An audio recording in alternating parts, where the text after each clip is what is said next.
The jungle was thick with mist as the explorers pushed deeper into Madagascar's highlands.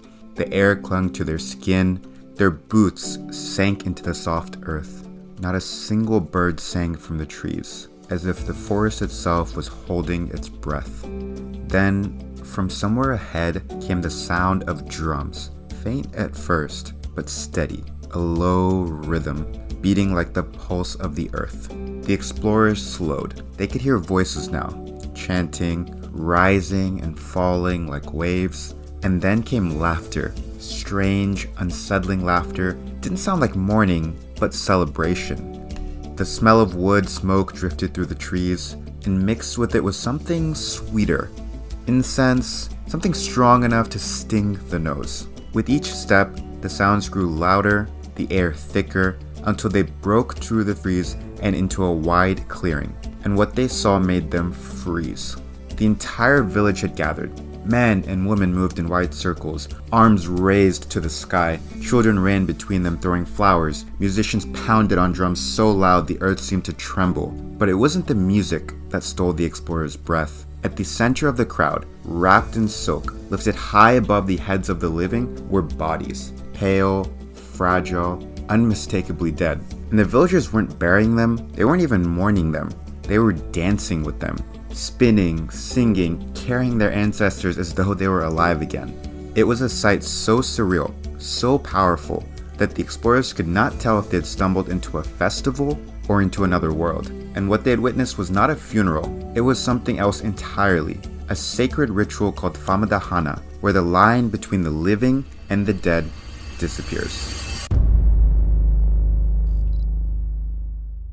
Famadihana means the turning of the bones, and it's one of the most unique and sacred ceremonies on Earth. Every 5 to 7 years, families across Madagascar return to their ancestral tombs. But these are not small graves. These are massive stone or brick structures built to hold entire generations. And for many families, the tomb is the most expensive building they will ever own, and it's often larger and more carefully built than even their own homes. This ritual begins days before the turning. Families prepare food, gather firewood, and invite relatives from far away. Some travel hundreds of miles, carrying gifts and offerings. And it's not just a private family event, it's a festival for the entire community. And when the day finally arrives, the tomb is opened. Slowly, the stone slabs are removed, revealing the wrapped bodies of the ancestors. And the air is filled with the scent of incense and flowers.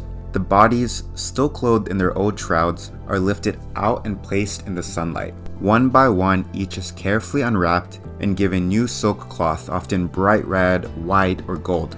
Perfume is sprinkled onto the remains, and some families whisper prayers or tell the ancestors about everything that has happened since the last Famadihana, whether that's marriages, births, deaths, harvests.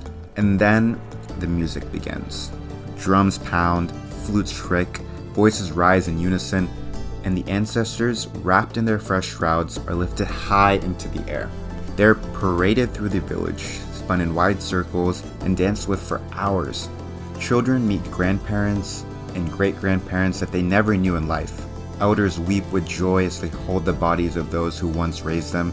For this is not a funeral, it's a reunion. And for this one day, the ancestors walk again among the living.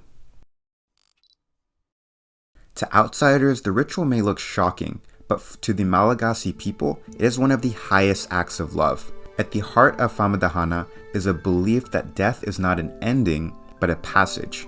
The soul of the ancestors lingers near the living until it can properly join the afterlife. But that journey is not automatic. The living have to help them. By opening the tomb, rewrapping the body, and dancing with the dead, families honor the ancestor and remind them that they're not forgotten. It's believed that when the spirits are happy, they bless the family, bringing health, fertility, and good harvests. If they're neglected, misfortune may follow. And the Malagasy believe that spirits themselves enjoy music and laughter. To leave the dead in silence would be cruel, so instead, the villagers fill the air with joy. They believe the louder the drums, the faster the dance, and the happier the spirits become. Even children play a role. They're encouraged to run, laugh, and sing. In this way, they learn that death is not something to fear, but it's a part of life. Something to honor, but also something to celebrate. And for outsiders, this is the hardest part to understand. In much of the world, the dead are buried once and left in silence. But in Madagascar, silence is seen as abandonment. To forget the dead is to lose them twice. Famadihana ensures they remain part of the family forever. The roots of Famadihana run deep into Madagascar's history. The island itself is unlike anywhere else. Though it lies off the coast of Africa, its first settlers came from across the ocean.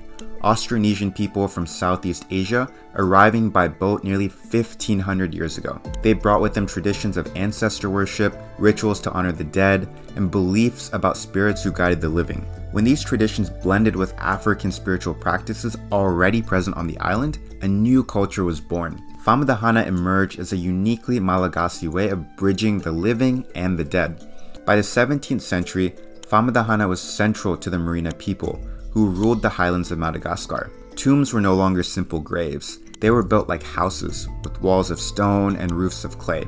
Many families spent more on their tombs than their own homes. And to them, this was logical. The living may only use a house for a short time, but the tomb would hold the whole family for eternity.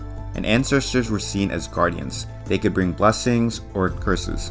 If honored, they would protect the family and ensure good harvests. If neglected, they could withhold rain, bring illness, or sow discord. Colonial powers tried to put an end to it. In the 19th century, Christian missionaries declared Famadihana a pagan superstition, and for a time, it was even outlawed. But families carried out in secret, risking punishment rather than abandon their ancestors. And even today in modern Madagascar, the ritual continues. Families save money for years to afford the new shrouds and the musicians. Some go into debt, but to them, it's worth it. The ancestors must not be forgotten. When Famadihana begins, the village transforms. Relatives pour in from across the island, camps are set up near the tombs, fires are lit, food is cooked in giant pots, rice, cassava, meat, fruit. Cattle are slaughtered to feed the hundreds of guests, and rum flows freely. The air is filled with sound, music, laughter, chanting, and the drums never stop. The rhythm grows faster as the day goes on, urging the dancers to spin, to leap, to raise the dancers higher into the air.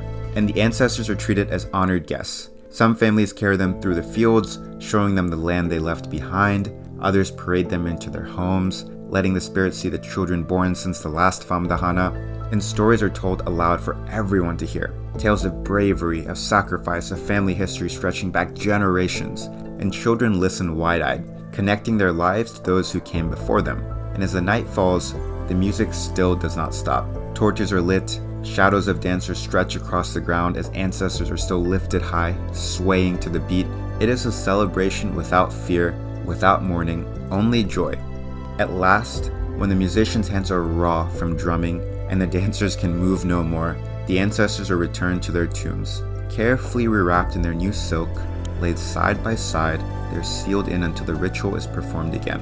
And as the tombs close, there is no sadness, only the promise that the ancestors will dance again. So, why do these villagers dance with the dead? It's because for them, death is not the end. It's just a passage, a doorway, and there's a chance to stay connected. So Famadihana is not about fear, it's about love, respect, and joy. The ritual may seem shocking to outsiders, but for the Malagasy, it is one of the most sacred acts a family can perform. It keeps the dead close, it keeps the past alive, ensures that no ancestor is ever forgotten. And maybe when those explorers stumbled into that clearing and saw the ancestors lifted high into the air, they were not witnessing a strange ritual at all. They were seeing something universal, the refusal to let go of those we love.